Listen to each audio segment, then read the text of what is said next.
Immobilier, école, liberté, ce qui attire les expatriés chinois à Tokyo.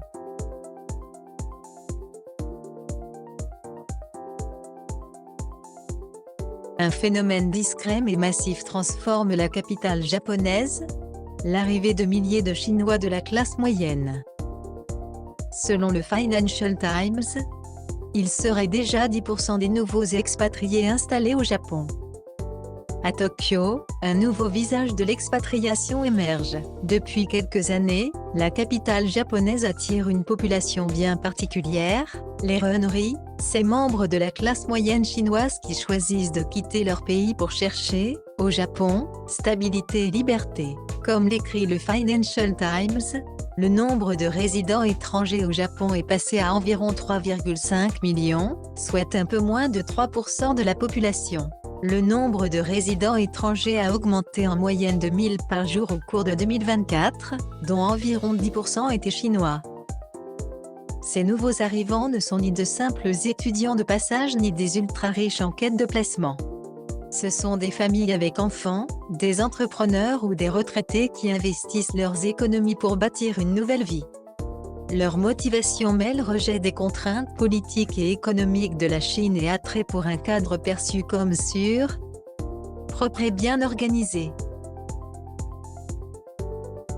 Beaucoup visent l'éducation, des arrondissements comme Bongkyo ou Meguro voient ainsi affluer des parents chinois obsédés par les bonnes écoles, publiques ou privées. Le marché immobilier local, déjà tendu, en est bouleversé. Un agent cité par le journal présente ainsi un appartement de luxe à Roppongi, un 3 pièces à 350 millions de yens, à une clientèle majoritairement chinoise. Cette présence massive n'est pas sans provoquer des crispations. Certains expatriés eux-mêmes se disent gênés de voir leurs compatriotes transformer certains quartiers en enclaves linguistiques. Je tiens juste à éviter les rues que les Chinois utilisent. J'entends trop le chinois partout ces jours-ci. Ça n'était pas pour ça que j'étais parti. Explique ainsi Kao, installé à Tokyo depuis plusieurs années.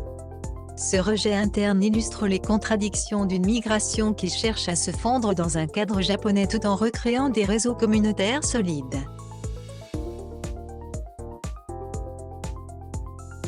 Pour le Japon, qui vieillit rapidement et peine à attirer de la main-d'œuvre étrangère, cette arrivée représente à la fois une opportunité et un défi.